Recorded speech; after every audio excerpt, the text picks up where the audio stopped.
سے رنجیدہ نہ ہوں. یہ ان کی بد نصیبی ہے کہ وہ ایسی واضح دلیلوں سے فائدہ نہ اٹھائیں. وَلَا تَسُبُّوا الَّذِينَ يَدْعُونَ مِن دُونِ اللَّهِ فَيَسُبُّوا اللَّهَ عَدْوًا بِغَيْرِ عِلْمٍ كَذَلِكَ زَيَّنَّا لِكُلِّ أُمَّةٍ عَمَلَهُمْ ثُمَّ إِلَى رَبِّهِمْ مَرْجِعُهُمْ فَيُنَبِّئُهُم بِمَا كَانُوا يَعْمَلُونَ. ترجمہ: اور انہیں برا بھلا نہ کہو جنہیں وہ اللہ کے سوا پوچھتے ہیں کہ وہ زیادتی کرتے ہوئے جہالت کی وجہ سے اللہ کی شان میں بے ادبی کریں گے. یوں ہی ہم نے ہر امت کی نگاہ میں اس کے عمل کو آراستہ کر دیا، پھر انہیں اپنے رب کی طرف پھرنا ہے تو وہ انہیں بتا دے گا جو وہ کرتے تھے. وَلَا تَسُبُّوا، اور برا نہ کہو. حضرت قتادہ رضی اللہ تعالیٰ عنہ کا قول ہے کہ مسلمان کفار کے بتوں کی برائی کیا کرتے تھے تاکہ کفار کو نصیحت ہو اور وہ بت پرستی کے عیب سے باخبر ہوں، مگر ان نا خدا شناس جاہلوں نے بجائے نصیحت حاصل کرنے کے شان الہی میں بے ادبی کے ساتھ زبان کھولنی شروع کر دی.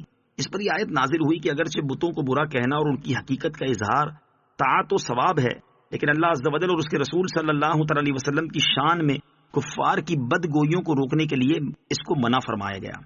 ابن امباری کا قول ہے کہ یہ حکم اول زمانے میں تھا جب مسلمانوں میں طاقت آ گئی کہ کفار کو رب عز و جل کی شان میں گستاخی سے روک سکیں تو انہیں اس کی اجازت مل گئی، ورنہ تو خود قرآن کریم میں شیطان اور بتوں اور سرداران قریش کی برائیاں بکثرت بیان کی گئی ہیں. آیت ولا تسبوا سے معلوم ہونے والے مسائل. مفتی احمد یار خان نعیمی رحمۃ اللہ تعالی فرماتے ہیں کہ اس آیت سے چند مسئلے معلوم ہوئے. ایک یہ کہ اگر غیر ضروری عبادات ایسے فساد کا ذریعہ بن جائے جو ہم سے مٹ نہ سکے تو اس کو چھوڑ دیا جائے. دوسرے یہ کہ واعظ و عالم اس طریقے سے واعظ نہ کرے جس سے لوگوں میں ضد پیدا ہو جائے اور فساد اور مار پیٹ تک نوبت پہنچے. تیسرے یہ کہ اگر کسی کے متعلق کی کبھی اندیشہ ہو کہ اسے نصیحت کرنا اور زیادہ خرابی کا باعث ہوگا تو نہ کرے. چوتھے یہ کہ کبھی ضد سے انسان اپنا دین بھی کھو بیٹھتا ہے، کیونکہ کفار مکہ اللہ عز و جل کو مانتے تھے، پھر حضور علیہ الصلوۃ والسلام کی ضد میں اللہ عز و جل کی شان میں بھی بے ادبی کرتے تھے. وَأَقْسَمُوا بِاللَّهِ جَهْدَ أَيْمَانِهِمْ لَئِن جَاءَتْهُمْ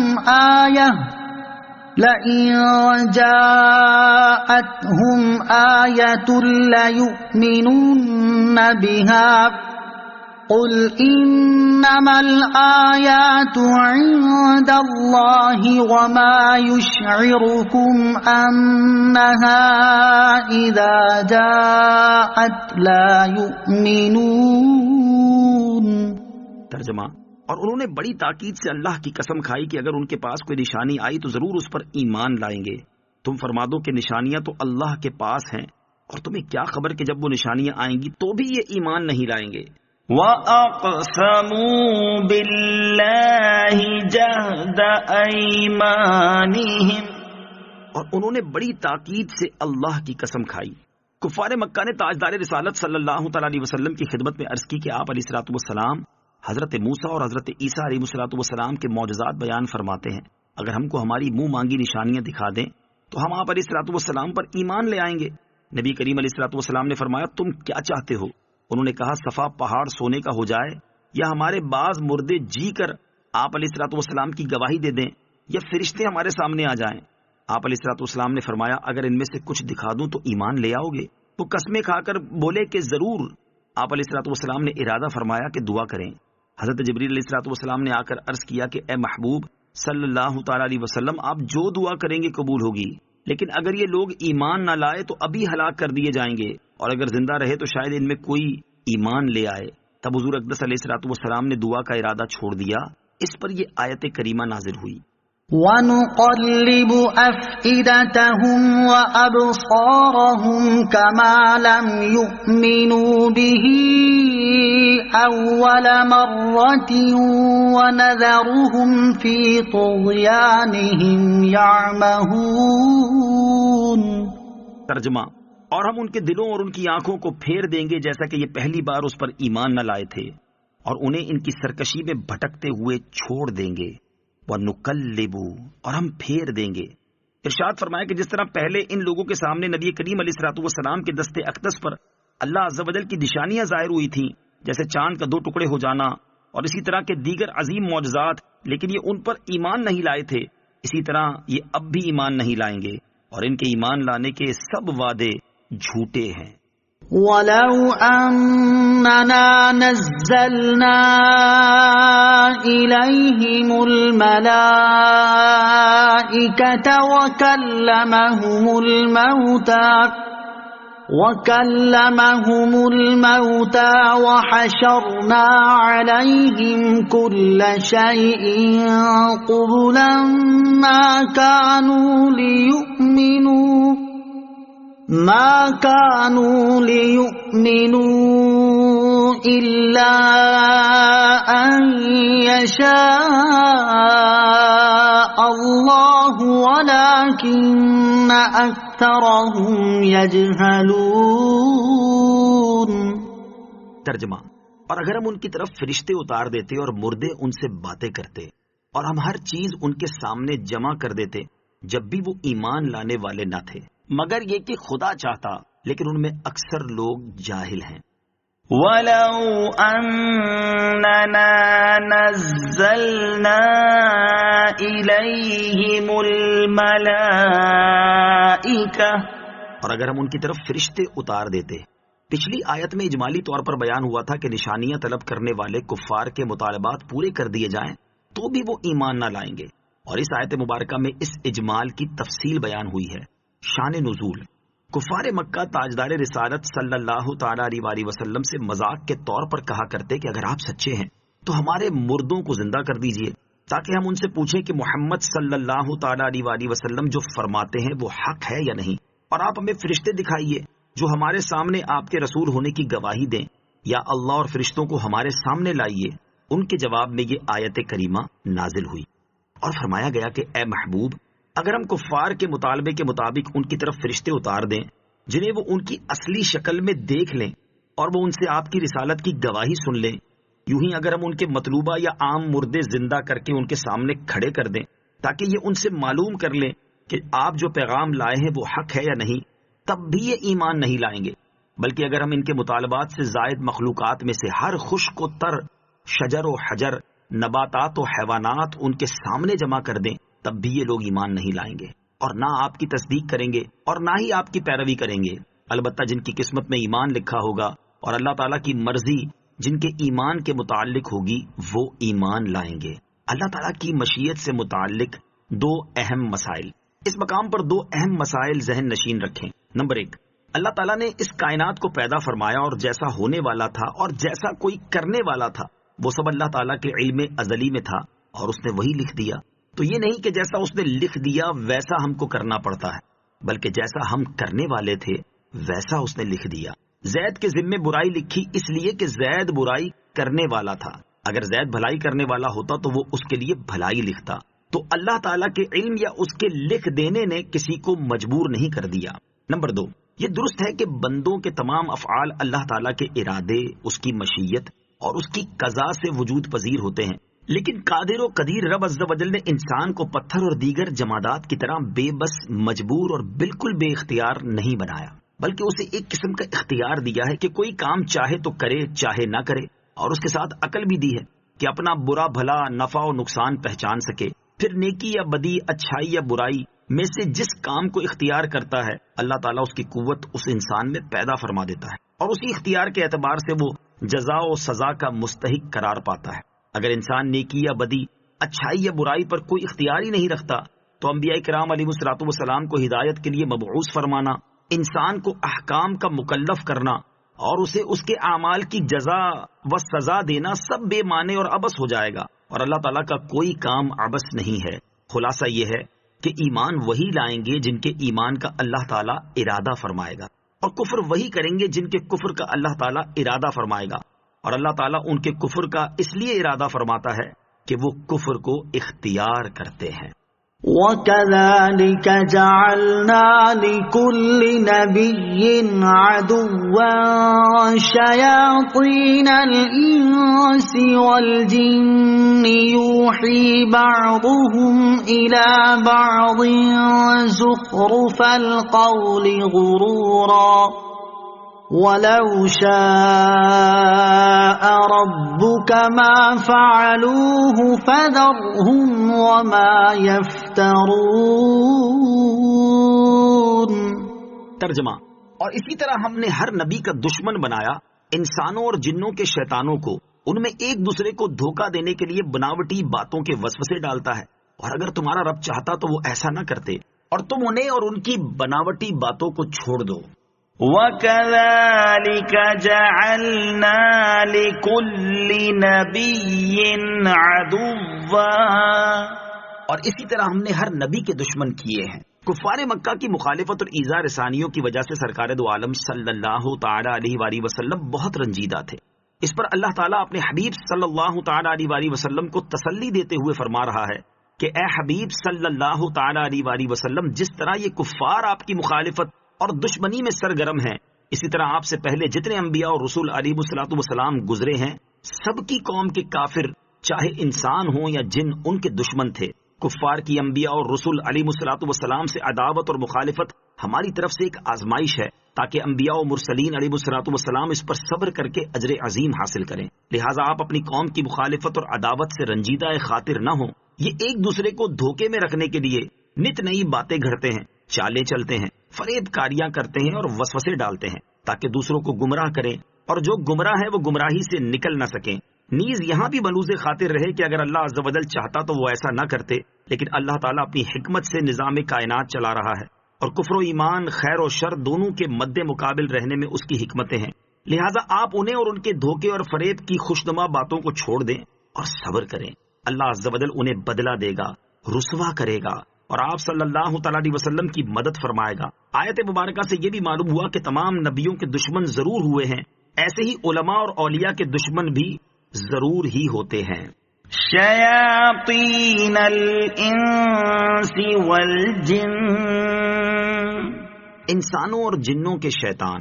اس کی تفسیر میں علماء کے دو قول ہیں۔ نمبر ایک، جنوں میں بھی شیطان ہوتے ہیں اور انسانوں میں بھی، کیونکہ شیطان ہر سرکش و نافرمان کو کہتے ہیں، چاہے وہ انسان ہو یا جن۔ نمبر دو، جنوں اور انسانوں کے شیطان سے مراد ابلیس کی اولاد ہے۔ ابلیس نے اپنی اولاد کو دو حصوں میں تقسیم کر دیا، ایک گروہ انسانوں کو وسوسہ ڈالتا ہے اور ایک گروہ جنوں کو وسوسہ ڈالتا ہے۔ خفیہ بات سے مراد وسوسے اور فریب کی باتیں ہیں۔ مسلمانوں کو چاہیے کہ انسانی شیطانوں سے بچیں۔ اس آیت مبارکہ سے معلوم ہوا کہ جو گمراہ کن شخص کسی کو شریعت کے خلاف کام کرنے کی ترغیب دے وہ انسانی شیطان ہے، اگرچہ وہ اپنے عزیزوں میں سے ہو یا عالم کے لباس میں ہو۔ نیز اس میں وہ تمام لوگ داخل ہیں جو آزاد خیالی یا روشن خیالی کے نام پر شرعی کاموں کے خلاف پلاننگ کرتے اور منصوبے بناتے اور اس کے لیے تنظیمیں بناتے ہیں۔ سب مسلمانوں پر لازم ہے کہ وہ ایسے انسانی شیطانوں سے خود بھی بچیں اور دوسروں کو بھی بچائیں۔ یہاں ایک نہایت اہم چیز کے بارے میں عرض کرنی ہے کہ ہمارے دور میں یہ وبا عام ہوتی جا رہی ہے کہ بھائی ہر ایک کی سنو اور تحقیق کرو، خواہ کہنے والا قرآن کے خلاف کہے یا حدیث کے یا اسلام کے۔ گویا معاذ اللہ تحقیق، مطالعہ کے نام پر ہر گمراہی سننے پڑھنے کی ترغیب دی جا رہی ہے، اور اس چیز کو باہمی رواداری، ایک دوسرے کو سمجھنے کی کوشش، ایک دوسرے کے نقطۂ نظر پر مطلع ہونا، اپنے اپنے خیالات دوسروں سے شیئر کرنا وغیرہ وغیرہ کے بڑے دلچسپ نام دیے جاتے ہیں۔ لیکن کیا قرآن، حدیث، دین، ایمان، اسلام میں بھی اس چیز کی گنجائش ہے یا نہیں؟ اس کی طرف کوئی نہیں دیکھتا۔ لہٰذا یہاں پر ہم قرآن و حدیث کی روشنی میں ایسی باطل تحقیق و مطالعے کا حکم شرعی بیان کرتے ہیں، اور ہمیں ان جاہلوں کی کوئی پرواہ نہیں جو قرآن و حدیث کے ان احکام کو اپنی جہالت و کوتاہ نظر سے تنگ نظری اور نہ جانے کیا کیا نام دیں گے۔ چنانچہ کفار و اسلام دشمن لوگوں کے لیکچرز سننے کے حوالے سے اعلیٰ حضرت امام احمد رضا خان رحمۃ اللہ تعالی علیہ سے سوال ہوا تو آپ نے بڑے احسن انداز میں جواب ارشاد فرمایا، جس کا خلاصہ یہ ہے کہ آج کل ہمارے عوام بھائیوں کی سخت جہالت یہ ہے کہ کسی آریہ نے اشتہار دیا کہ اسلام کے فلاں مضمون کے رد میں فلاں وقت لیکچر دیا جائے گا، یہ سننے کے لیے دوڑے جاتے ہیں۔ کسی پادری نے اعلان کیا کہ نصرانیت کے فلاں مضمون کے ثبوت میں فلاں وقت ندا ہوگی، یہ سننے کے لیے دوڑے جاتے ہیں۔ بھائیوں، تم اپنے نفع و نقصان کو زیادہ جانتے ہو یا تمہارا رب عز و جل؟ اور تمہارے نبی صلی اللہ تعالی علیہ وآلہ وسلم ان کا حکم تو یہ ہے کہ شیطان تمہارے پاس وسوسہ ڈالنے آئے تو سیدھا جواب یہ دے دو کہ تو جھوٹا ہے، نہ یہ کہ تم آپ دوڑ دوڑ کے ان کے پاس جاؤ اور اپنے رب عز و جل، اپنے قرآن اور اپنے نبی صلی اللہ تعالی علیہ وآلہ وسلم کی شان میں ملعون کلمات سنو۔ تم قرآن مجید کی اسی آیت کا آخری حصہ اور اس کے متصل کی آیات کریمہ تلاوت کرتے جاؤ اور دیکھو کہ قرآن عظیم تمہاری اس حرکت کی کیسی کیسی شناعتیں بتاتا اور ان ناپاک لیکچروں نداؤں کی نسبت تمہیں کیا کیا ہدایت فرماتا ہے۔ چنانچہ اس آیت کے آخر میں ارشاد ہوتا ہے، وَلَوْ شَاءَ رَبُّكَ مَا فَعَلُوهُ فَذَرْهُمْ وَمَا يَفْتَرُونَ۔ اور تیرا رب چاہتا تو وہ یہ دھوکے بناوٹ کی باتیں نہ بناتے پھرتے، تو تو انہیں اور ان کے بہتانوں کو یک لخت چھوڑ دے۔ دیکھو اس آیت میں اللہ تعالیٰ نے انہیں اور ان کی باتوں کو چھوڑنے کا حکم فرمایا یا ان کے پاس سننے کے لیے دوڑنے کا، اور سنیے اس کے بعد کی آیت میں فرماتا ہے، وَلِتَصْغَىٰ إِلَيْهِ أَفْئِدَةُ الَّذِينَ لَا يُؤْمِنُونَ بِالْآخِرَةِ وَلِيَرْضَوْهُ وَلِيَقْتَرِفُوا مَا هُمْ مُقْتَرِفُونَ۔ ترجمہ، اور اس لیے کہ ایسے لوگوں کے دل اس کی طرف کان لگائیں جنہیں آخرت پر ایمان نہیں، اور اسے پسند کریں اور جو کچھ ناپاکیاں وہ کر رہے ہیں یہ بھی کرنے لگیں۔ دیکھو ان کفار نافرمان لوگوں کی باتوں کی طرف کان لگانا ان لوگوں کا کام بتایا جو آخرت پر ایمان نہیں رکھتے، اور اس کا نتیجہ یہ فرمایا کہ وہ ملعون باتیں ان پر اثر کر جائیں اور یہ بھی ان جیسے ہو جائیں۔ لوگ اپنی جہالت سے گمان کرتے ہیں کہ ہم اپنے دل سے مسلمان ہیں، ہم پر ان کا کیا اثر ہوگا، حالانکہ رسول اللہ صلی اللہ تعالی علیہ وسلم فرماتے ہیں جو دجال کی خبر سنے اس پر واجب ہے کہ اس سے دور بھاگے، کہ خدا کی قسم آدمی اس کے پاس جائے گا اور یہ خیال کرے گا کہ میں تو مسلمان ہوں، یعنی مجھے اس سے کیا نقصان پہنچے گا، وہاں اس کے دھوکوں میں پڑ کر اس کا پیرو ہو جائے گا۔ کیا دجال ایک اسی اخبث دجال کو سمجھتے ہو جو آنے والا ہے؟ ایسا ہرگز نہیں ہے، بلکہ تمام گمراہوں کے داعی منادی سب دجال ہیں، اور سب سے دور بھاگنے ہی کا حکم فرمایا، اور اس میں یہی اندیشہ بتایا ہے۔ رسول اللہ صلی اللہ تعالی علیہ وسلم فرماتے ہیں آخر زمانے میں دجال کذاب لوگ ہوں گے کہ وہ باتیں تمہارے پاس لائیں گے جو نہ تم نے سنی نہ تمہارے باپ دادا نے، تو ان سے دور رہو اور انہیں اپنے سے دور رکھو، کہیں وہ تمہیں گمراہ نہ کر دیں، کہیں تمہیں فتنے میں نہ ڈال دیں۔ اور سنیے اس کے بعد کی آیات میں فرماتا ہے، أَفَغَيْرَ اللَّهِ أَبْتَغِي حَكَمًا وَهُوَ الَّذِي أَنزَلَ إِلَيْكُمُ الْكِتَابَ مُفَصَّلًا وَالَّذِينَ آتَيْنَاهُمُ الْكِتَابَ يَعْلَمُونَ أَنَّهُ مُنَزَّلٌ مِّن رَّبِّكَ بِالْحَقِّ فَلَا تَكُونَنَّ مِنَ الْمُمْتَرِينَ وَتَمَّتْ كَلِمَةُ رَبِّكَ صِدْقًا وَعَدْلًا لَا مُبَدِّلَ لِكَلِمَاتِهِ وَهُوَ السَّمِيعُ الْعَلِيمُ وَإِن تُطِعْ أَكْثَرَ مَن فِي الْأَرْضِ يُضِلُّوكَ عَن سَبِيلِ اللَّهِ إِن يَتَّبِعُونَ إِلَّا الظَّنَّ وَإِنْ هُمْ إِلَّا يَخْرُصُونَ إِنَّ رَبَّكَ هُوَ أَعْلَمُ مَن يَضِلُّ عَن سَبِيلِهِ وَهُوَ أَعْلَمُ بِالْمُهْتَدِينَ۔ ترجمہ، تو کیا اللہ کے سوا کوئی اور فیصلہ کرنے والا ڈھونڈوں، حالانکہ اس نے مفصل کتاب تمہاری طرف اتاری، اور اہل کتاب خوب جانتے ہیں کہ وہ تیرے رب کے پاس سے حق کے ساتھ اتری، تو خبردار تو شک نہ کرنا، اور تیرے رب کی بات سچ اور انصاف میں کامل ہے، کوئی اس کی باتوں کا بدلنے والا نہیں، اور وہ شنوا و دانا ہے، اور زمین والوں میں زیادہ وہ ہیں کہ تو ان کی پیروی کرے تو وہ تجھے خدا کی راہ سے بہکا دیں، وہ تو گمان کے پیرو ہیں اور نری اٹکلیں دوڑاتے ہیں، بے شک تیرا رب خوب جانتا ہے کہ کون اس کی راہ سے بہکے گا، اور وہ خوب جانتا ہے ہدایت پانے والوں کو۔ یہ تمام آیت کریمہ انہی مطالب کے سلسلہ بیان میں ہے گویا ارشاد ہوتا ہے کہ تم جو ان شیطان آدمیوں کی باتیں سننے جاؤ، کیا تمہیں یہ تلاش ہے کہ دیکھیں اس مذہبی اختلاف میں یہ لیکچرار یا منادی کیا فیصلہ کرتا ہے؟ ارے خدا سے بہتر فیصلہ کس کا؟ اس نے مفصل کتاب قرآن عظیم تمہیں عطا فرما دی، اس کے بعد تم کو کسی لیکچر ندا کی کیا حاجت ہے؟ لیکچر والے جو کسی دینی کتاب کا نام نہیں لیتے کس گنتی شمار میں ہیں؟ یہ کتاب والے دل میں خوب جانتے ہیں کہ قرآن حق ہے، مگر تعصب کی پٹی ان کی آنکھوں پر بندی ہے کہ حق دھرمی سے مکرے جاتے ہیں۔ تو تجھے کیوں شک پیدا ہوا کہ ان کی سننا چاہے؟ تیرے رب کا کلام صدق و عدل میں بھرپور ہے۔ کل تک جو اس پر تجھے کامل یقین تھا، آج کیا اس میں فرق آیا کہ اس پر اعتراض سننا چاہتا ہے؟ کیا خدا کی باتیں کوئی بدل سکتا ہے؟ یہ نہ سمجھنا کہ میرا کوئی مقال یعنی قول، کوئی خیال خدا سے چھپ رہے گا، وہ سنتا جانتا ہے۔ دیکھ اگر تو نے ان کی سنی تو وہ تجھے خدا کی راہ سے بہکا دیں گے۔ اے نادان، تو کیا یہ خیال کرتا ہے کہ ان گمراہ لوگوں کا علم دیکھوں کہ کہاں تک ہے؟ یہ کیا کہتے ہیں؟ ارے ان کے پاس علم کہاں، وہ تو اپنے اوہام کے پیچھے لگے ہوئے اور نری اٹکلیں دوڑاتے ہیں جن کا تھل نہ بیڑا۔ جب اللہ واحد قہار کی گواہی ہے کہ ان کے پاس نری محمل اٹکلوں کے سوا کچھ نہیں، تو ان کو سننے کے کیا معنی؟ سننے سے پہلے وہی کہہ دے جو تیرے نبی صلی اللہ تعالی علیہ وسلم نے تعلیم فرمایا کہ شیطان تو جھوٹا ہے، اور اس گھمنڈ میں نہ رہنا کہ مجھ کو کیا گمراہ کریں گے، میں تو راہ پر ہوں۔ تیرا رب خوب جانتا ہے کہ کون اس کی راہ سے بہکے گا اور کون راہ پر ہے۔ اگر تو پورا راہ پر ہوتا ہے تو بے راہوں کی سننے ہی کیوں جاتا؟ حالانکہ تیرا رب فرما چکا، چھوڑ دے انہیں اور ان کے بہتانوں کو۔ تیرے نبی صلی اللہ تعالی علیہ وسلم فرما چکے، ان سے دور رہو اور ان کو اپنے سے دور کرو، کہیں وہ تم کو بہکا نہ دیں، کہیں وہ تم کو فتنے میں نہ ڈال دیں۔ بھائیوں، ایک سہل بات ہے، اس پر غور فرما لو۔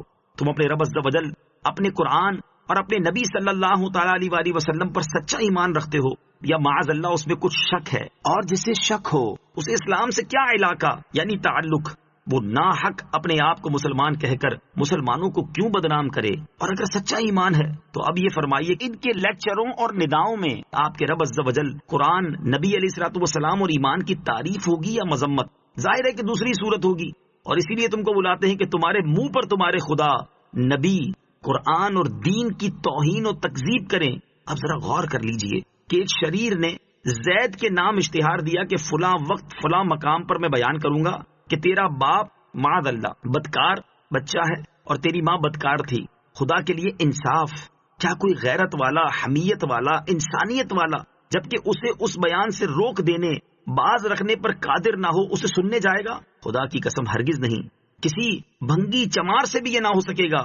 پھر ایمان کے دل پر ہاتھ رکھ کر دیکھو کہ اللہ، رسول اور قرآن عظیم کی توہین، تکذیب اور مذمت سخت تر ہے یا ماں باپ کی گالی؟ ایمان رکھتے ہو تو اسے اس سے کچھ نسبت نہ جانو گے، پھر کون سے کلیجے سے ان جگر شگاف، ناپاک، ملعون بہتانوں، افتراؤں، شیطانی اٹکلوں اور ڈھکوسلوں کو سننے جاتے ہو؟ بلکہ حقیقت اور انصاف کی بات تو یہ ہے کہ وہ جو کچھ بکتے اور اللہ، رسول اور قرآن عظیم کی تحقیر کرتے ہیں، ان سب کا باعث یہ سننے والے ہیں۔ اگر مسلمان اپنا ایمان سنبھالے، اپنے رب، قرآن اور رسول کی عزت عظمت پیش نظر رکھیں اور ایکا کر لیں کہ وہ خبیث لیکچر، گندی ندائیں سننے کوئی نہ جائے گا۔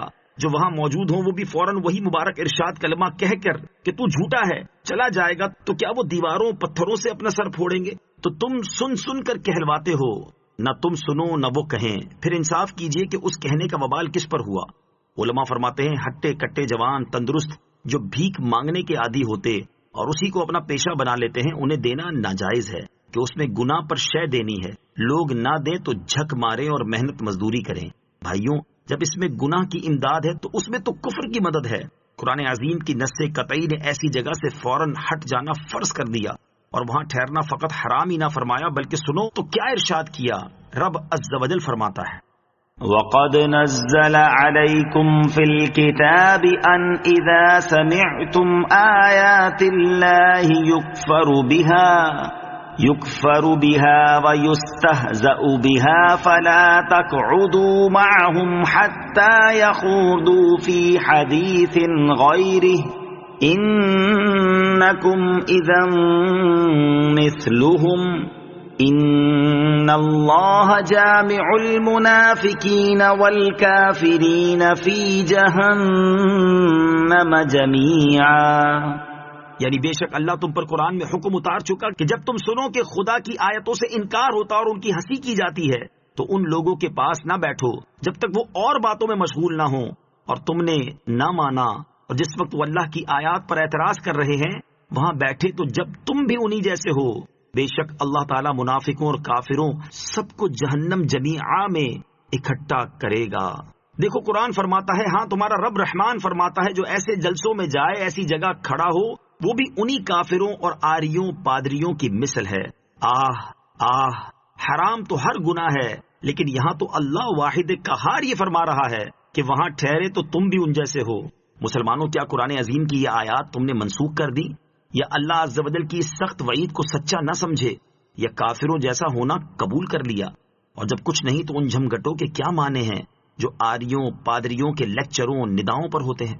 ان جلسوں میں شرکت کیوں ہے جو خدا، رسول اور قرآن پر اعتراضوں کے لیے کیے جاتے ہیں؟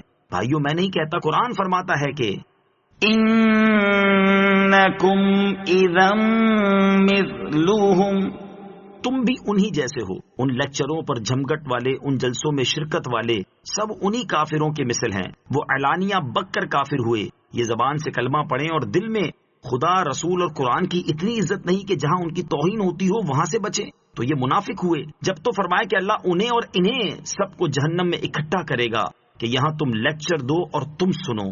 مسلمان اگر قرآن عظیم کی اس نصیحت پر عمل کریں تو ابھی ابھی دیکھیں کہ اللہ تعالیٰ کے دشمنوں کے سب بازار ٹھنڈے ہوئے جاتے ہیں، ملک میں ان کے شور و شر کا نشان نہ رہے گا، جہنم کے کندے شیطان کے بندے آپس ہی میں ٹکرا ٹکرا کر سر پھوڑیں گے، اللہ، رسول اور قرآن عظیم کی توہینوں سے مسلمانوں کا کلیجہ پکانا چھوڑیں گے، اور اپنے گھر بیٹھ کر بکے بھی تو مسلمانوں کے کان تو ٹھنڈے رہیں گے۔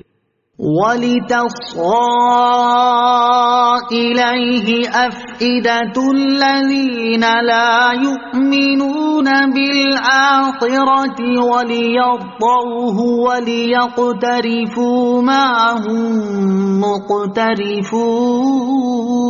مُقْتَرِفُونَ۔ ترجمہ، اور تاکہ آخرت پر ایمان نہ لانے والوں کے دل ان بناوٹی باتوں کی طرف مائل ہو جائیں، اور تاکہ وہ ان باتوں کو پسند کر لیں اور وہ اسی گناہ کا ارتکاب کریں جس کے یہ خود مرتکب ہیں۔ وَلِتَصْغَىٰ إِلَيْهِ أَفْئِدَةٌ، اور اس لیے کہ اس کی طرف دل جھکیں۔ اس سے پہلی آیت میں بیان ہوا کہ انسانوں اور جنوں میں سے جو مردود ہیں وہ ایک دوسرے کو دھوکہ دینے کے لیے بناوٹی باتوں کے وسوسے ڈالتے ہیں۔ اب اس کی مزید وجوہات بیان فرمائی جا رہی ہیں کہ وہ ایک دوسرے کو بناوٹی باتوں کے وسوسے اس لیے ڈالتے ہیں تاکہ آخرت پر ایمان نہ لانے والوں کے دل ان بناوٹی باتوں کی طرف مائل ہو جائیں، وہ ان کی بناوٹی باتوں کو پسند کر لیں اور اسی گناہ کا ارتکاب کریں جس کے یہ خود مرتکب ہوئے ہیں۔ دل اپنے ہم جنس کی طرف جھکتا ہے، اس سے معلوم ہوا کہ ہر ایک کا دل اپنے ہم جنس کی طرف جھکتا ہے، لہذا اگر کسی آدمی کا دل گناہ گاروں گمراہوں کی طرف زیادہ جھکتا ہے تو اسے غور کرنا چاہیے کہ کہیں ایسا تو نہیں کہ اس کے دل میں بھی گمراہی اور برائی کی محبت بیٹھی ہوئی ہے۔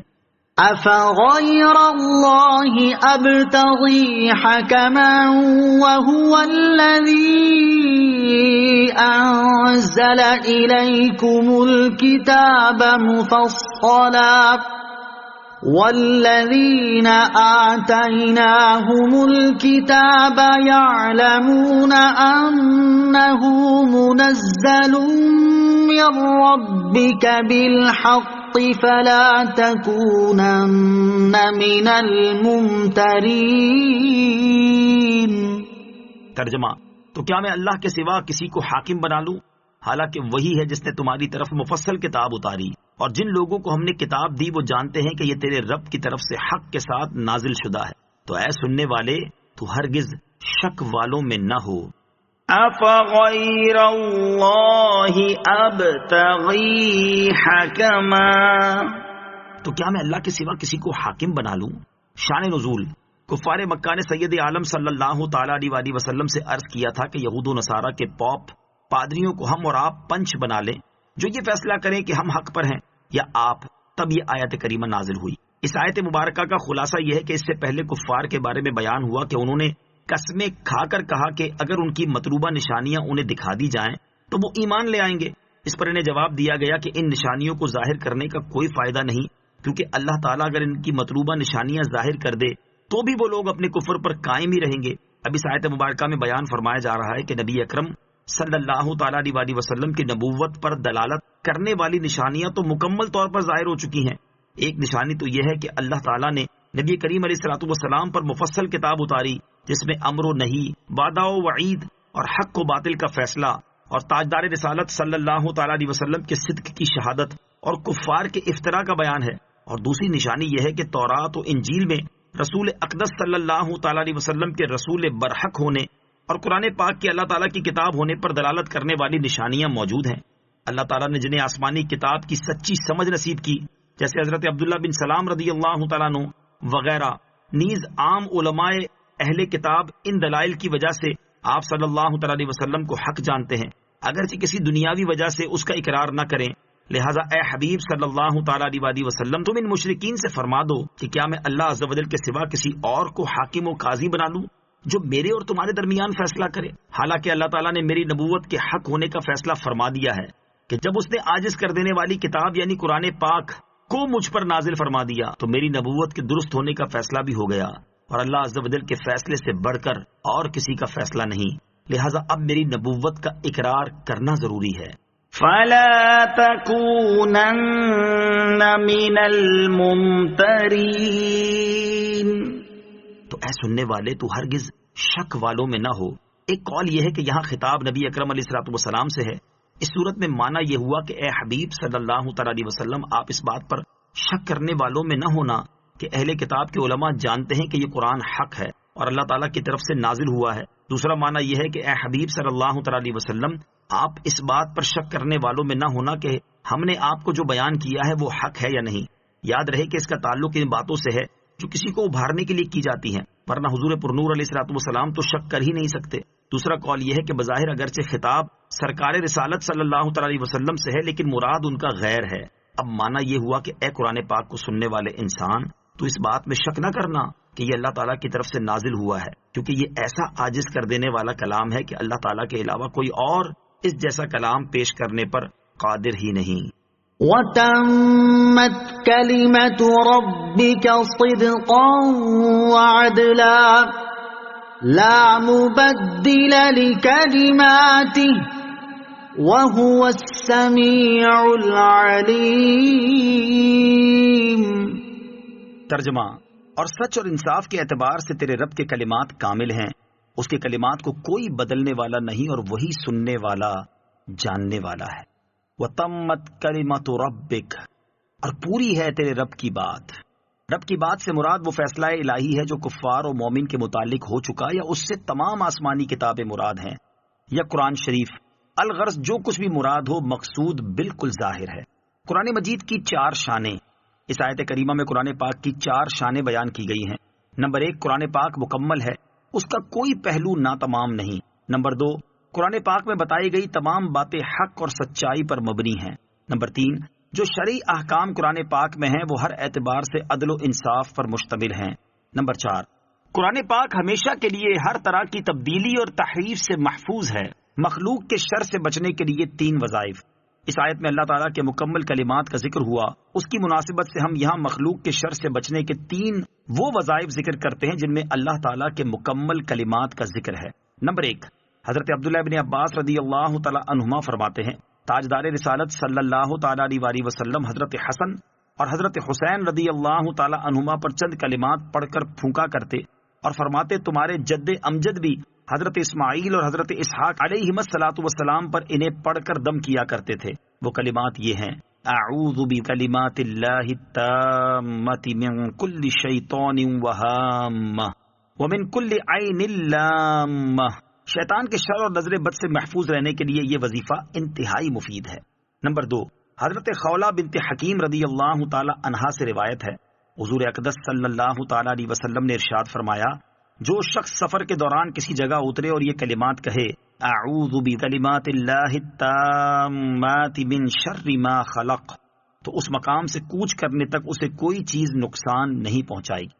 نمبر 3، حضرت علی المرتضیٰ کرم اللہ تعالی وجہ الکریم فرماتے ہیں، رسول اللہ صلی اللہ تعالی علیہ وسلم سونے سے پہلے یہ کہا کرتے تھے، اللہم انی اعوذ بوجہک الکریم وکلماتک التامۃ من شر ما انت آخذ بناصیتہ اللہم انت تکشف المغرم والمأثم اللہم لا یہزم جندک ولا یخلف وعدک ولا ينفع ذا الجد منک الجد سبحانک وبحمدک۔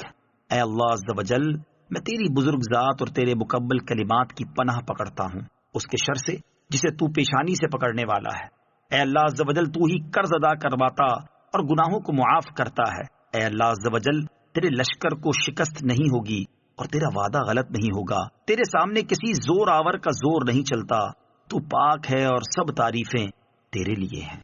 وَإِن تُطِعْ أَكْثَرَ مَن فِي الْأَرْضِ يُضِلُّوكَ عَن سَبِيلِ اللَّهِ إِن يَتَّبِعُونَ إِلَّا الظَّنَّ وَإِنْ هُمْ إِلَّا يَخْرُصُونَ۔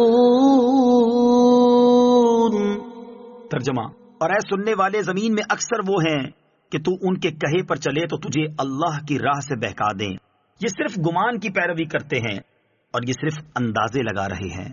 وَإِن تُطِعْ أَكْثَرَ مَن فِي الْأَرْضِ، اور اگر تو زمین میں موجود اکثر لوگوں کی اطاعت کرے۔ اس سے پہلی آیات میں اللہ تعالیٰ نے کفار کے شبہات کا جواب دیا، پھر اللہ تعالیٰ نے نبی اکرم علیہ الصلوۃ والسلام کی نبوت کے درست ہونے کو دلائل کے ساتھ بیان کیا، اور بیان فرمایا جا رہا ہے کہ جب شبہات زائل ہو گئے اور دلائل بھی واضح ہو چکے تو اب کسی عقل مند کے لیے جائز نہیں کہ وہ جاہلوں کی گفتگو کی طرف توجہ کرے اور نہ ہی ان کے فاسد کلمات کی وجہ سے تشویش میں مبتلا ہو۔ لہٰذا اے سننے والے، اگر تو زمین میں موجود اکثر لوگوں یعنی کافروں کی غلط باتوں یعنی حق کو باطل اور باطل کو حق سمجھنے میں ان کی پیروی کرے گا تو یہ تجھے اللہ عز و جل کے راستے سے بھٹکا دیں گے۔ ایک قول یہ ہے کہ اس سے جاہل اور نفسانی خواہشات کے پیچھے چلنے والے لوگوں کی پیروی مراد ہے۔ اسلامی لبادے میں ملبوس اسلام دشمنوں سے بچا جائے۔ اس آیت میں یہ پہلو بھی داخل ہے کہ عوام ایسے لوگوں سے بھی محتاط رہیں جو اسلام کا لبادہ اوڑھ کر اسلامی تعلیمات کی اشاعت کو اپنی ڈھال بنا کر اسلام ہی کی بنیادیں کھوکھلی کرنے میں مصروف ہیں۔ ان کے بارے میں علماء حق سے معلومات حاصل کر کے ان سے بچنے کی کوشش کریں۔ دین کے مسلمہ امور میں ان کی قیاس آرائیاں حق کو باطل اور باطل کو حق ظاہر کرنے میں ان کی صرف کی ہوئی توانائیاں کسی کام کی نہیں۔ ان کی پیروی دنیا و آخرت کے عظیم خسارے کا سبب بن سکتی ہیں۔ مسلمانوں کو چاہیے کہ دینی امور میں صرف اللہ عز و جل اور اس کے رسول صلی اللہ تعالی علیہ وسلم کی پیروی کریں، ان کے مقابلے میں کسی کی بھی پیروی نہ کریں۔ اہل حق علماء اور مجتہدین کی پیروی در حقیقت اللہ عز و جل اور اس کے رسول صلی اللہ تعالی علیہ وسلم کی ہی پیروی ہے کہ یہ حضرات انہی کے احکام سناتے ہیں۔ ان یتبعون الا الظن، یہ صرف گمان کی پیروی کرتے ہیں، یعنی یہ کفار جو آپ سے آپ کے دین اور مذہب کے بارے میں جھگڑ رہے ہیں، انہیں تو اپنے مذہب کے درست ہونے کا بھی یقین نہیں۔ اپنے مذہب کو درست ثابت کرنے کے لیے ان کے پاس دلیل صرف اپنے جاہل اور گمراہ باپ دادا کی تقلید کرنا ہے۔ یہ لوگ بصیرت و حق شناسی سے محروم ہیں اور دین کے بارے میں غلط اندازے لگا رہے ہیں کہ یہ حلال ہے، یہ حرام۔ اٹکل سے کوئی چیز حلال یا حرام نہیں ہوتی۔ جسے اللہ عز و جل اور اس کے رسول صلی اللہ تعالی علیہ وسلم نے حلال کیا وہ حلال ہے، اور جسے حرام کیا وہ حرام ہے۔ اکثر مفسرین کے نزدیک اس آیت میں ظن سے مراد کفار کا اپنے مذہب کو ثابت کرنے میں اپنے اسلاف کی تقلید کرنا ہے۔ مجتہد کے قیاس سے اس کا کوئی تعلق نہیں۔ قرآن و حدیث کے مقابلے میں آباء و اجداد کی پیروی مشرکوں کا طریقہ ہے۔ اس سے معلوم ہوا کہ قرآن و حدیث کے مقابل اپنے باپ داداؤں کی پیروی کرنا مشرکوں کا طریقہ ہے۔ فی زمانہ حالت بھی کچھ ایسی ہی ہے کہ اگر کوئی کسی غلط بات پر عمل پیرا ہو اور اسے سمجھایا جائے تو جواب یہی ملتا ہے کہ ہم تو عرصہ دراز سے یوں ہی کرتے چلے آ رہے ہیں، ہم نے تو آج تک کسی کو اس بارے میں کوئی کلام کرتے نہیں سنا، ہمارے بڑے بوڑھے بھی تو یہی کرتے آئے ہیں، تم نے 2 لفظ کیا پڑھ لیے اب ہمیں بھی سمجھانے لگ گئے۔ ایسے حضرات کو چاہیے کہ اس آیت کریمہ کو سامنے رکھ کر خود غور کر لیں کہ وہ کن کی روش اختیار کیے ہوئے ہیں۔ ان ربک هو اعلم من يضل عن سبيله وهو اعلم بالمهتدين۔ ترجمہ: بے شک تیرا رب خوب جانتا ہے کہ کون اس کی راہ سے بھٹکا ہوا ہے اور وہ ہدایت والوں کو بھی خوب جانتا ہے۔ ان ربک هو اعلم، بے شک تیرا رب خوب جانتا ہے۔ یعنی کفار جو دوسروں سے فیصلہ کروانے کی بات کرتے ہیں یہ انتہائی نادان ہیں، کیونکہ اللہ تعالیٰ بہتر جانتا ہے کہ لوگوں میں سے گمراہ کون ہے اور حق پر کون ہے، اور یہ بھی وہی بہتر جانتا ہے کہ کفار اور مومنین میں سے گمراہی اور ہدایت پر کون ہے۔ اور وہی ان میں سے ہر ایک کو وہ جزا دے گا جس کا وہ مستحق ہے، یعنی مومن حق و ہدایت پر ہیں اور کفار باطل و دلالت پر۔ فَكُلُوا مِمَّا ذُكِرَ اسْمُ اللَّهِ عَلَيْهِ إِن كُنتُم بِآيَاتِهِ مُؤْمِنِينَ۔ ترجمہ، تو اس میں سے کھاؤ جس پر اللہ کا نام لیا گیا اگر تم اس کی آیتوں پر ایمان رکھتے ہو۔ فَكُلُوا، تو کھاؤ، یعنی جو جانور اللہ تعالیٰ کے نام پر ذبح کیا گیا اسے کھاؤ، اور جو اپنی موت مرا یا بتوں کے نام پر ذبح کیا گیا وہ حرام ہے۔ جانور کے حلال ہونے کا تعلق اللہ عز و جل کے نام پر ذبح ہونے سے ہے۔ شان نزول، مشرکین مسلمانوں پر اعتراض کرتے تھے کہ تم اپنا قتل کیا ہوا تو کھاتے ہو اور اللہ عز و جل کا مارا ہوا یعنی جو اپنی موت مرے اس کو حرام جانتے ہو۔ اس کے جواب میں یہ آیت اتری جس میں فرمایا گیا کہ جو اللہ عز و جل کے نام پر ذبح کیا گیا وہ حلال ہے اور جو اس کے نام پر ذبح نہ ہوا وہ حرام ہے۔ اور کافروں کا اعتراض کہ ذبیحہ کو ہم مارتے ہیں اور جو خود مرے اسے اللہ عز و جل مارتا ہے، تو جو اللہ عز و جل کا مارا ہوا ہو وہ حرام کیوں؟ اس اعتراض کی بنیاد ہی غلط ہے، کیونکہ جس جانور کو کوئی شخص مارے اور جو جانور خود مرے، بہرحال دونوں کو موت دینے والا اللہ عز و جل ہی ہے، لہٰذا دونوں صورتوں میں یوں فرق کرنا ہی باطل ہے کہ ایک کو ہم نے مارا اور دوسرے کو اللہ عز و جل نے۔ اب رہا یہ کہ ایک حلال اور دوسرا حرام کیوں، تو یہ اللہ عز و جل کا حکم ہے اور وہ خالق و مالک ہے، جو چاہے حکم فرمائے، اور یہ اس کے نام کی تعظیم کی ایک صورت ہے کہ اس کے نام پر ذبح کردہ جانور حلال ہے اور اس کے علاوہ حرام ہے۔ قرآن مجید پر ایمان لانے کا تقاضا، اس سے معلوم ہوا کہ قرآن مجید کی آیات پر ایمان لانا اس بات کا تقاضا کرتا ہے کہ جسے اللہ تعالیٰ نے حلال فرمایا اسے حلال سمجھا جائے اور اس پر عمل کیا جائے، اور جسے حرام فرمایا اسے حرام مانا جائے اور اس سے بچا جائے۔ اور اللہ تعالیٰ کے حلال کیے ہوئے کو حرام قرار دینا یا حرام کیے ہوئے کو حلال سمجھنا دونوں قرآن پر ایمان کے منافی ہیں۔ حضرت ابو ہریرہ رضی اللہ تعالی عنہ سے روایت ہے، رسول اللہ صلی اللہ تعالی علیہ وسلم نے ارشاد فرمایا، قرآن کریم اجمالی طور پر کلام کی 5 قسموں پر اترا: حلال، حرام، محکم، متشابہ اور مثالیں۔ لہذا حلال کو حلال جانو، حرام کو حرام مانو، محکم پر عمل کرو، متشابہ پر ایمان لاؤ اور مثالوں سے عبرت پکڑو۔ حضرت صہیب رضی اللہ تعالیٰ عنہ سے روایت ہے، حضور پر نور صلی اللہ تعالی علیہ وسلم نے ارشاد فرمایا، اس شخص کا قرآن پر ایمان نہیں جو اس کی حرام کی ہوئی چیزوں کو حلال سمجھے۔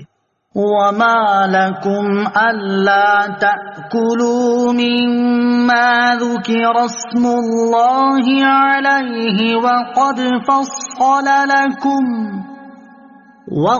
فَصَّلَ لَكُم مَّا حَرَّمَ عَلَيْكُمْ إِلَّا مَا اضْطُرِرْتُمْ إِلَيْهِ وَإِنَّ كَثِيرًا لَيُضِلُّونَ بِأَهْوَائِهِم بِغَيْرِ عِلْمٍ إِنَّ رَبَّكَ هُوَ أَعْلَمُ بِالْمُعْتَدِينَ۔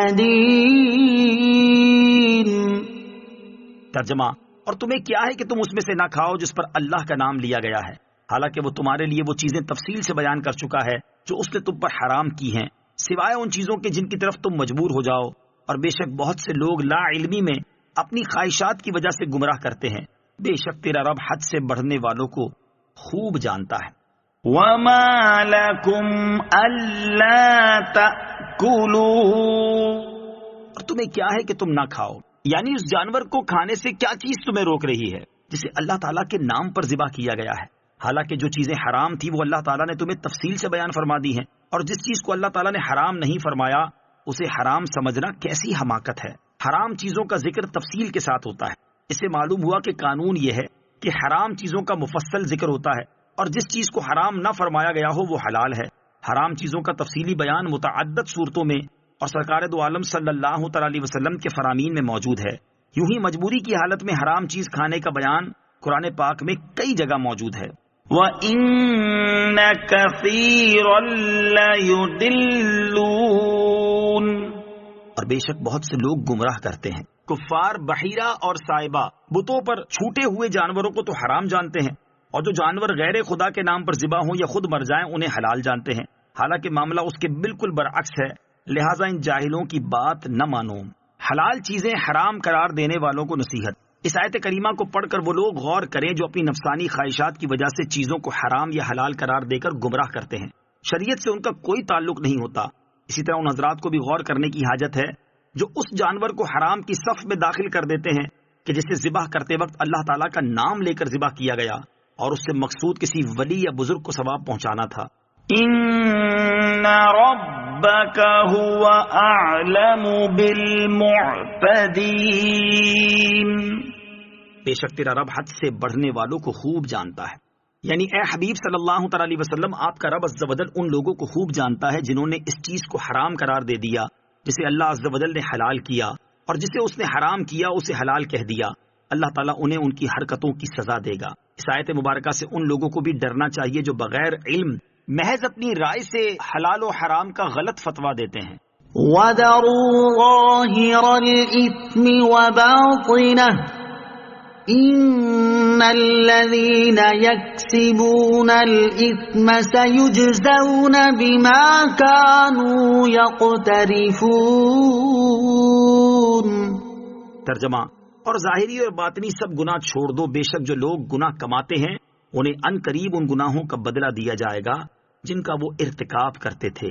وَذَرُوا ظَاهِرَ الْإِثْمِ وَبَاطِنَهُ، اور ظاہری اور باطنی سب گناہ چھوڑ دو۔ ظاہری اور باطنی گناہ کی تفسیر میں دو قول ہیں۔ نمبر 1، ظاہری گناہ سے مراد وہ گناہ ہیں کہ جن کا ارتکاب اعلانیہ اور مجمع عام میں ہو، اور باطنی گناہ سے مراد وہ گناہ ہیں جو چھپ کر کیے جائیں۔ نمبر 2، ظاہری گناہ سے مراد وہ گناہ ہیں جو ظاہری اعضاء سے کیے جائیں، اور باطنی گناہ سے مراد وہ گناہ ہیں جو دل سے کیے جائیں، جیسے حسد، تکبر، ریاکاری، بغض و کینہ، بدگمانی اور برے کاموں کو پسند کرنا وغیرہ۔ اس کے علاوہ بھی کئی اقوال ہیں۔ خلاصہ یہ ہے کہ اس آیت مبارکہ میں ہر طرح کے گناہوں سے باز رہنے کا حکم دیا گیا ہے، چاہے گناہ کا تعلق جسم سے ہو یا دل سے، یا نیت و ارادے سے، علانیہ گناہ ہو یا چھپ کر۔ ان الذین یکسبون الاثم، بے شک جو لوگ گناہ کماتے ہیں، یعنی وہ لوگ جو اللہ تعالیٰ کے منع کیے ہوئے کام کرتے ہیں اور ان گناہوں کا ارتکاب کرتے ہیں جو اللہ تعالیٰ نے حرام کیے ہیں، تو انہیں عنقریب آخرت میں دنیا میں کیے ہوئے گناہوں کی سزا دی جائے گی۔ توبہ کرنے کی اہمیت اور اس کی ترغیب۔ یاد رہے کہ جس مسلمان نے مرنے سے پہلے اپنے گناہوں سے سچی توبہ کر لی تو اسے آخرت میں سزا نہ ہوگی، البتہ جس مسلمان نے اپنے گناہوں سے توبہ نہ کی تو اس کا معاملہ اللہ تعالیٰ کی مشیت پر موقوف ہے۔ وہ چاہے تو اسے اس کے گناہوں کی سزا دے دے اور چاہے تو اپنے فضل و کرم سے اس کے گناہ معاف کر دے، لیکن اللہ تعالیٰ کا فضل و کرم ہونے کی امید باندھ کر گناہوں میں مصروف رہنا انتہائی نادانی ہے، کیونکہ گناہ گاروں کی ایک تعداد ضرور جہنم میں جائے گی، اور کوئی گناہ گار یہ نہیں جانتا کہ قیامت کے دن اللہ تعالیٰ اس کے گناہوں کو یقینی طور پر معاف کر دے گا۔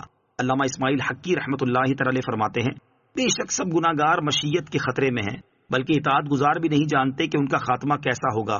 تو اے گناہ گاروں، تم دھوکے میں مت رہنا، کیونکہ اللہ تعالیٰ کی عنایت ہر گناہ گار کو حاصل نہ ہوگی، اور نہ ہی تمہیں یہ معلوم ہے کہ تم ان لوگوں میں سے ہو جنہیں معاف کرنے کا اللہ تعالیٰ نے ارادہ فرمایا ہے۔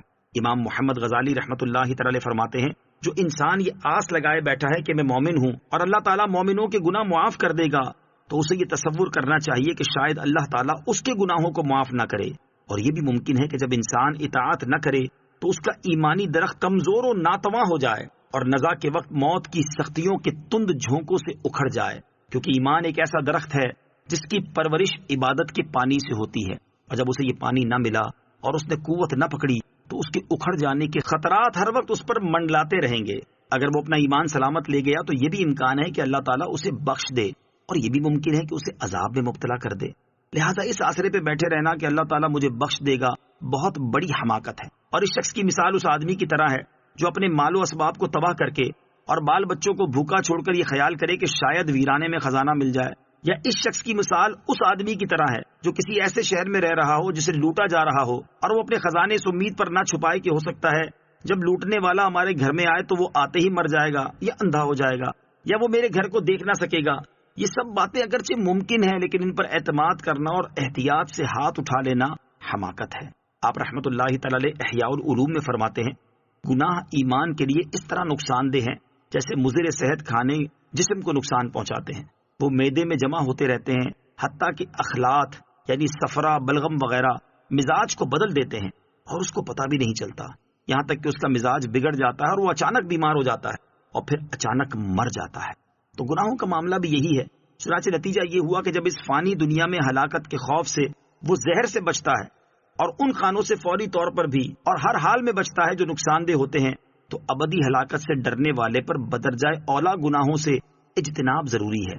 اور جب زہر کھانے والے پر لازم ہے کہ جو ہی نادم ہو قے کرے اور اس کھانے سے رجوع کرے اور اسے معدے سے نکال دے، اور یہ عمل فوری طور پر کرے تاکہ اس کا جسم ہلاکت سے بچ جائے، حالانکہ اس کا نقصان صرف دنیاوی ہے، جبکہ دین کے معاملے میں گناہوں کی صورت میں زہر کھانا بدرجائے اولا نقصان دہ ہے، تو اسے اس سے رجوع کرنا چاہیے اور جس قدر ممکن ہو تدارک کرے جب تک اس کے لیے مہلت ہے اور وہ اس کی زندگی ہے، کیونکہ جس کو اس زہر کا خوف اس لیے ہے کہ باقی رہنے والی آخرت سے محروم ہو جائے گا، جس میں ہمیشہ کی نعمتیں اور بہت بڑی سلطنت ہے، اور اس کے فوت ہونے سے جہنم کی آگ اور ہمیشہ کے عذاب کا سامنا ہوگا، اور دنیاوی زندگی اس کے مقابلے میں کچھ بھی نہیں، کیونکہ اس کی کوئی انتہا نہیں، تو اس کے لیے گناہوں سے توبہ کرنے میں جلدی کرنا ضروری ہے تاکہ گناہوں کا زہر روح ایمان پر اثر انداز نہ ہو، اور اگر یہ روح ایمان پر اثر انداز ہو گیا تو یہ ایسا اثر ہوگا جس کا ڈاکٹروں کے پاس بھی کوئی علاج نہیں، اور نہ ہی اس کے بعد کوئی پرہیز اثر کرے گی۔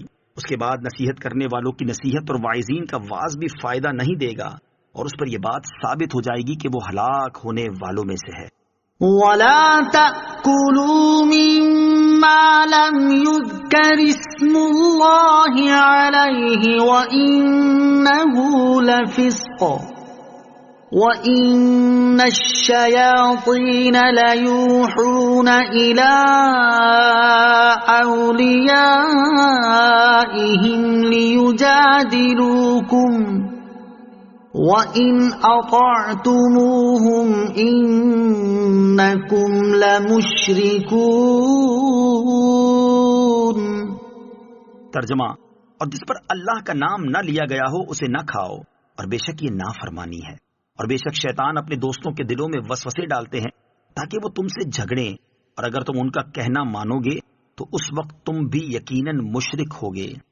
وَلَا تَأْكُلُوا مِمَّا لَمْ يُذْكَرِ اسْمُ اللَّهِ عَلَيْهِ، اور جس پر اللہ کا نام نہ لیا گیا ہو اسے نہ کھاؤ۔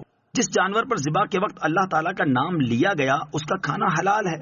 یہ بیان فرمانے کے بعد اب اس جانور کو کھانے سے منع کیا جا رہا ہے کہ جسے ذبح کرتے وقت جان بوجھ کر اس پر اللہ تعالیٰ کا نام ذکر نہیں کیا گیا۔ لہذا حکم یہ ہے کہ جس جانور پر مسلمان یا کتابی نے جان بوجھ کر اللہ تعالیٰ کا نام ذکر نہ کیا وہ حرام ہے، اور اگر بھول کر نام لینا رہ گیا تو حلال ہے، اور مسلمان و کتابی کے علاوہ کسی دوسرے کا ذبح کیا ہوا مطلقاً حرام ہے۔ یاد رہے کہ یہاں کتابی سے مراد وہ اہل کتاب ہیں جو اپنے نبی اور کتاب پر ایمان رکھتے ہیں، محض نام کے عیسائی اور حقیقت میں دہریہ مراد نہیں ہیں۔ وَإِنَّ الشَّيَاطِينَ لَيُوحُونَ إِلَىٰ أَوْلِيَائِهِمْ، اور بے شک شیطان اپنے دوستوں کے دلوں میں وسوسے ڈالتے ہیں۔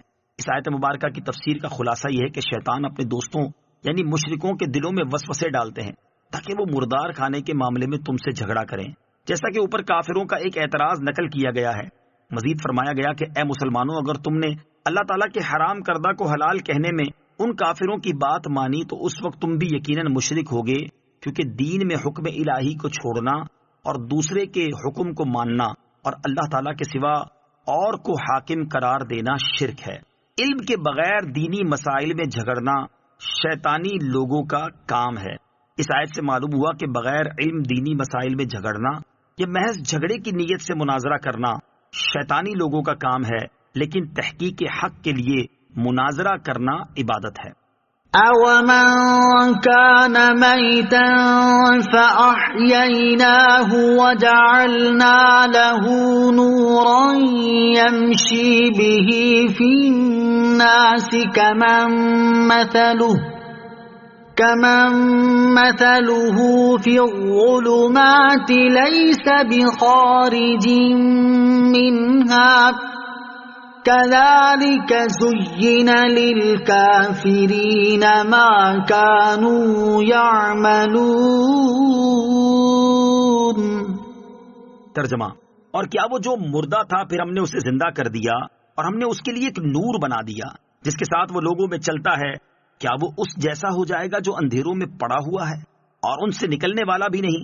یوں ہی کافروں کے لیے ان کے اعمال آراستہ کر دیے گئے، أَوَمَنْ كَانَ مَيْتًا، اور کیا وہ جو مردہ تھا؟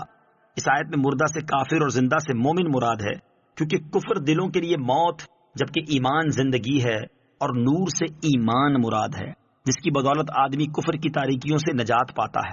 حضرت قتادہ رضی اللہ تعالیٰ عنہ فرماتے ہیں کہ نور سے کتاب اللہ یعنی قرآن مراد ہے۔ کفر اور جہالت کی مثال، اس آیت کریمہ میں کفر اور جہالت کی مثال بیان فرمائی گئی ہے کہ مومن اور کافر کا حال یہ ہے کہ ہدایت پانے والا مومن اس مردہ کی طرح ہے جس نے زندگی پائی اور اس کو نور ملا جس سے وہ مقصود کی طرف راہ پاتا ہے، اور کافر اس کی مثل ہے جو طرح طرح کی اندھیریوں میں گرفتار ہوا اور ان سے نکل نہ سکے، ہمیشہ حیرت میں ہی مبتلا رہے۔ یہ دونوں مثالیں ہر مومن و کافر کے لیے عام ہیں، اگرچہ اس کے شان نزول کے بارے میں روایتیں مختلف ہیں۔ ان میں سے 3 روایتیں سماعت کیجیے۔ نمبر 1، حضرت عبداللہ ابن عباس رضی اللہ تعالی عنہما کے قول کے مطابق اس آیت کا شان نزول یہ ہے کہ ابو جہل نے ایک روز سید عالم علیہ الصلوۃ والسلام پر کوئی نجس چیز پھینکی۔ اس دن حضرت امیر حمزہ رضی اللہ تعالیٰ عنہ شکار کو گئے ہوئے تھے۔ جس وقت وہ ہاتھ میں کمان لیے ہوئے شکار سے واپس آئے تو انہیں اس واقعے کی خبر دی گئی۔ گو ابھی تک وہ دولت ایمان سے مشرف نہ ہوئے تھے، لیکن یہ خبر سنتے ہی طیش میں آ گئے اور ابو جہل کے پاس پہنچ کر اسے کمان سے مارنے لگے۔ ابو جہل عاجزی اور خوشامد کرتے ہوئے کہنے لگا، اے ابو یعلا، کیا آپ نے نہیں دیکھا کہ محمد صلی اللہ تعالی علیہ وسلم کیسا دین لائے، اور انہوں نے ہمارے معبودوں کو برا کہا اور ہمارے باپ دادا کی مخالفت کی اور ہمیں بد عقل بتایا ہے۔ اس پر حضرت امیر حمزہ رضی اللہ تعالیٰ عنہ نے فرمایا، تم جیسا بد عقل کون ہے کہ تم اللہ عز و جل کو چھوڑ کر پتھروں کو پوجتے پھر رہے ہو؟ میں گواہی دیتا ہوں کہ اللہ کے سوا کوئی معبود نہیں، اور میں گواہی دیتا ہوں کہ محمد مصطفیٰ صلی اللہ تعالیٰ علیہ وسلم اللہ کے رسول ہیں۔ اسی وقت حضرت امیر حمزہ رضی اللہ تعالیٰ عنہ اسلام لے آئے، اس پر یہ آیت کریمہ نازل ہوئی۔ نمبر 2، حضرت ضحاک رضی اللہ تعالیٰ عنہ فرماتے ہیں یہ آیت حضرت عمر بن خطاب رضی اللہ تعالیٰ عنہ اور ابو جہل کے بارے میں نازل ہوئی۔ نمبر 3، حضرت اکرمہ رضی اللہ تعالیٰ عنہ فرماتے ہیں کہ یہ آیت حضرت عمار بن یاسر رضی اللہ تعالیٰ عنہ اور ابو جہل کے بارے میں نازل ہوئی۔ تو حضرت امیر حمزہ یا حضرت عمر یا حضرت عمار بن یاسر رضی اللہ تعالیٰ عنہم، اور یوں ہی ہر ایمان لانے والے کا حال اس کے مشابہ ہے جو مردہ تھا، ایمان نہ رکھتا تھا۔ اللہ تعالیٰ نے اس کو روح ایمان عطا فرما کر زندہ کر دیا اور باطنی نور عطا فرمایا کہ جس کی روشنی میں وہ لوگوں کے درمیان چلتا ہے۔ اور ابو جہل اور اس جیسوں کی حالت یہی ہے کہ کفر و جہل کی تاریکیوں میں گرفتار ہے اور وہ ان تاریکیوں سے نکلنے والا بھی نہیں۔ اس سے معلوم ہوا کہ گناہگار مومن اپنے گناہ کو اچھا نہیں سمجھتا، اس لیے وہ مومن رہتا ہے، لیکن کافر اپنی بد کرداریوں کو اچھا جانتا ہے اور ان پر ناز کرتا ہے، اس لیے وہ لائق مغفرت نہیں۔ نبی اکرم علیہ الصلوۃ والسلام سے محبت کی برکت۔ حضرت امیر حمزہ رضی اللہ تعالیٰ عنہ والے واقعے سے پتہ چلتا ہے کہ حضور پرنور صلی اللہ تعالیٰ علیہ وسلم کی محبت اور تائید و نصرت بہت خیر و خوبی کا ذریعہ بنتی ہے، جیسے یہاں ان کے لیے ایمان کی دولت حاصل کرنے کا ذریعہ بن گئی۔ اسی طرح حضرت انس رضی اللہ تعالیٰ عنہ فرماتے ہیں، کسی آدمی نے نبی کریم علیہ الصلوۃ والسلام کی بارگاہ میں عرض کی، قیامت کب آئے گی؟ آپ علیہ الصلوۃ والسلام نے فرمایا، تم نے اس کے لیے کیا تیار کر رکھا ہے؟ اس نے عرض کی، میرے پاس کوئی عمل نہیں سوائے اس کے کہ میں اللہ تعالیٰ سے اور اس کے رسول صلی اللہ تعالیٰ علیہ وسلم سے محبت رکھتا ہوں۔ ارشاد فرمایا، تم ان کے ساتھ ہو جن سے محبت رکھتے ہو۔ حضرت انس رضی اللہ تعالیٰ عنہ فرماتے ہیں، ہمیں اتنا کسی چیز نے خوش نہیں کیا جتنا حضور اقدس علیہ الصلوۃ والسلام کے اس فرمان نے کیا کہ تم اس کے ساتھ ہوگے جس سے محبت کرتے ہو۔ میں نبی کریم علیہ الصلوۃ والسلام سے اور حضرت ابو بکر، حضرت عمر فاروق رضی اللہ تعالیٰ عنہما سے محبت کرتا ہوں، لہٰذا میں امیدوار ہوں کہ ان کی محبت کے باعث میں ان کے ساتھ رہوں گا، اگرچہ میرے اعمال ان جیسے نہیں۔ وَكَذَلِكَ جَعَلْنَا فِي كُلِّ قَرْيَةٍ أَكَابِرَ مُجْرِمِيهَا لِيَمْكُرُوا فِيهَا وَمَا يَمْكُرُونَ إِلَّا بِأَنفُسِهِمْ وَمَا يَشْعُرُونَ۔ ترجمہ، اور ویسے ہی ہم نے ہر بستی میں اس کے مجرموں کو ان کا سردار بنا دیا تاکہ اس میں وہ اپنی سازشیں کریں، اور وہ صرف اپنے خلاف سازشیں کر رہے ہیں اور انہیں شعور نہیں۔ وَكَذَلِكَ جَعَلْنَا، اور اسی طرح ہم نے بنا دیے۔ ارشاد فرمائے کہ جیسے کفار مکہ دیگر کافروں کے سردار ہیں، ویسے ہی ہم نے ہر بستی میں اس بستی کے مجرموں کو ان کا سردار بنا دیا تاکہ اس بستی میں وہ اپنی سازشیں کریں اور طرح طرح کے ہیلوں، فریبوں اور مکاریوں سے لوگوں کو بہکانے اور باطل کو رواج دینے کی کوشش کریں۔ ان سے یہ افعال اس لیے سرزد ہوئے کہ یہ رئیس تھے اور اللہ تعالیٰ کا طریقہ یہ رہا ہے کہ اس نے ہر بستی میں غریب لوگوں کو رسولوں کی پیروی کرنے والا اور نافرمانوں کو بستی کا سردار بنایا۔ پیشواؤں کے بگڑنے کا نقصان اور سنبھلنے کا فائدہ۔ اس سے معلوم ہوا کہ قوم کے سرداروں کا بگڑنا قوم کو ہلاک کرتا ہے۔ اللہ تعالیٰ ارشاد فرماتا ہے وَإِذَا أَرَدْنَا أَن نُهْلِكَ قَرْيَةً